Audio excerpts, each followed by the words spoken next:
Please आप हमारे Hindi kids story channel को सब्सक्राइब करें और बेल आइकन दबाएं, जिससे चैनल पर डाली गई वीडियोस को आप सबसे पहले सुन पाएं।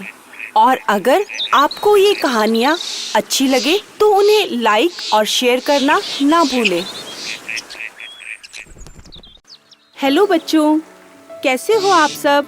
आज हम आपके लिए एक और नई कहानी लेके आए हैं जिसका शीर्षक है ईमानदार लकड़हारा। एक गांव में एक लकड़हारा रहता था। उसका नाम श्याम था। वह जंगल में जाकर रोज लकड़ी काट कर लाता था और उसी लकड़ी को बेचकर अपने घर का गुजारा चलाता था। बहुत गरीब व्यक्ति था श्याम। रोज लकड़ी काटता और रोज बेचकर जितना पैसा उस लकड़ी से मिलता उसी से खाना पीना भी चलता था उसके घर का। अब उसकी रोज की दिनचर्या यही थी। एक दिन शाम लकड़ी काटने के लिए फिर से जंगल में गया और पेड़ पर चढ़कर लकड़ी काटने लगा। अब काफी देर हो चुकी थी उसे लकड़ी काटते हुए। तभी अचानक क्या हुआ, उसके हाथ से उसकी कुल्हाड़ी छूटकर पानी के अंदर गिर गई। बेचारा लकड़हारा एकदम हैरान परेशान हो गया। ये क्या हुआ?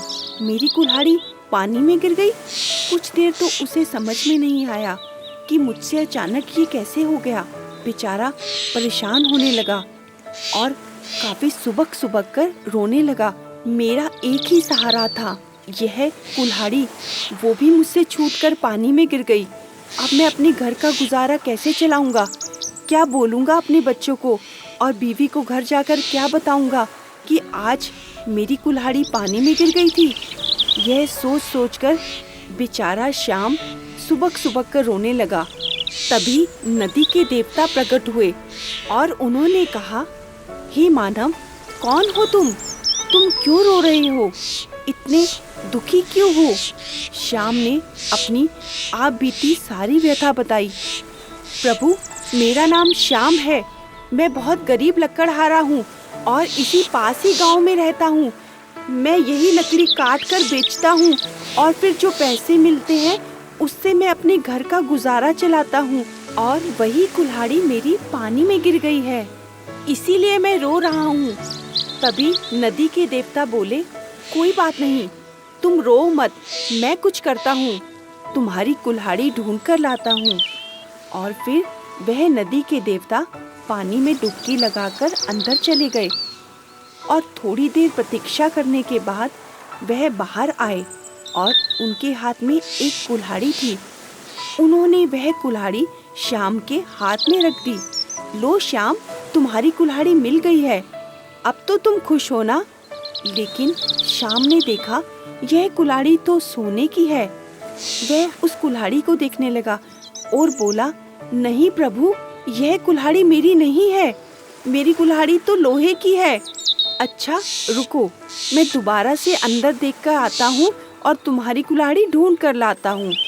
अब वे दोबारा से पानी के अंदर गए और कुछ देर प्रतीक्षा करने के बाद वह फिर से बाहर आए और उनके हाथ में एक फिर से कोई कुल्हाड़ी थी और उन्होंने वह कुल्हाड़ी श्याम के हाथों में दी और बोले, यही है ना तुम्हारी कुल्हाड़ी, ले लो श्याम। अब श्याम ने जैसे ही वह कुल्हाड़ी देखी तो वह बोला, नहीं प्रभु, यह भी मेरी कुल्हाड़ी नहीं है, यह तो चांदी की कुल्हाड़ी है, मेरी कुल्हाड़ी लोहे की है प्रभु। यह सब मुझे नहीं चाहिए, मुझे सिर्फ अपनी लोहे की कुल्हाड़ी चाहिए। रुको, मैं दोबारा से नदी में जाता हूँ और तुम्हारी कुल्हाड़ी ढूंढ कर लाता हूँ। अब नदी के देवता ने फिर से डुबकी लगाई और पानी में उतर गए। अब की बार उनके हाथ में लकड़हारे की वही कुल्हाड़ी थी और जैसे ही श्याम ने वह कुल्हाड़ी देखी वह खुशी से झूम उठा। उसने कहा, हाँ प्रभु, यही मेरी कुल्हाड़ी है। अब मैं फिर से लकड़ी काटूंगा और उसे बाजार में बेचकर कुछ पैसे लाऊंगा और हमारे घर का गुजारा फिर से चलेगा। वह बहुत खुश हो गया। अब जैसे ही नदी के देवता ने उस गरीब श्याम को खुश होते देखा तो उन्होंने कहा, श्याम थोड़ा रुको। उन्होंने फिर से नदी में डुबकी लगाकर वह चांदी की और सोने की कुल्हाड़ी लाकर श्याम के हाथ में रख दी और उन्होंने कहा कि तुम बहुत ईमानदार लकड़हारे हो, यह कुल्हाड़ी भी तुम मेरी तरफ से उपहार में रख लो।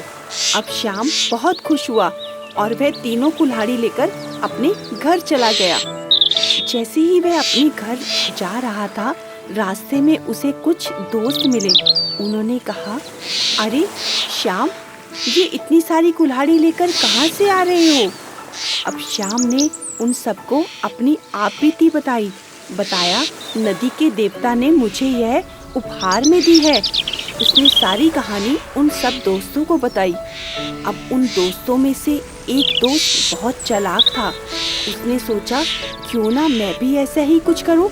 अगले ही दिन वह भी सुबह उठा और एक कुल्हाड़ी लेकर लकड़ी काटने निकल गया।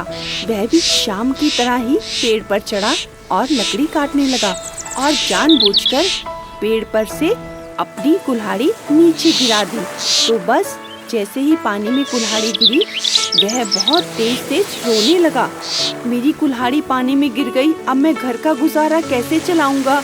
हे भगवान, कुछ करो, मेरी कुल्हाड़ी बाहर ला दो। अब फिर उसी तरह और नदी के देवता प्रकट हुए और उन्होंने कहा कि तुम क्यों रो रहे हो? अब उस व्यक्ति ने बताया कि मेरी कुल्हाड़ी पानी के अंदर गिर गई है, अब मैं घर का गुजारा कैसे चलाऊंगा? मैं बहुत परेशान हूँ, आप कुछ कीजिए ना। अब नदी के देवता ने कहा, कोई बात नहीं, तुम रो मत, मैं तुम्हारी कुल्हाड़ी लेकर आता हूँ। उन्होंने पानी में फिर से डुबकी लगाई और उसके लिए एक सोने की कुल्हाड़ी लेकर बाहर आए। अब जैसे ही उस व्यक्ति ने सोने की कुल्हाड़ी देखी, तो वह तो पहले से ही प्रतीक्षा में था। उसने उस सोने की कुल्हाड़ी देखकर कहा, हाँ, यही मेरी कुल्हाड़ी है, यही गिर गई थी पानी में, मुझे यही चाहिए। जैसे ही नदी के देवता ने उस लालची लकड़हारे को देखा, तो वह समझ गए कि इसके मन में कुछ लालच है और वह बाहर आकर बोले, तुम लालची हो, तुम्हारे मन में लालच है, तुम ईमानदार नहीं हो, तुम्हें कुछ नहीं मिलेगा, जाओ यहाँ से। यह कहकर नदी के देवता अदृश्य हो गए और वह लकड़हारा अपना सा मुंह लेकर वापस घर आ गया। देखा बच्चों, इसे कहते हैं लालच, क्योंकि लालच बुरी बला है। हमें कभी भी किसी चीज का लालच कभी नहीं करना चाहिए।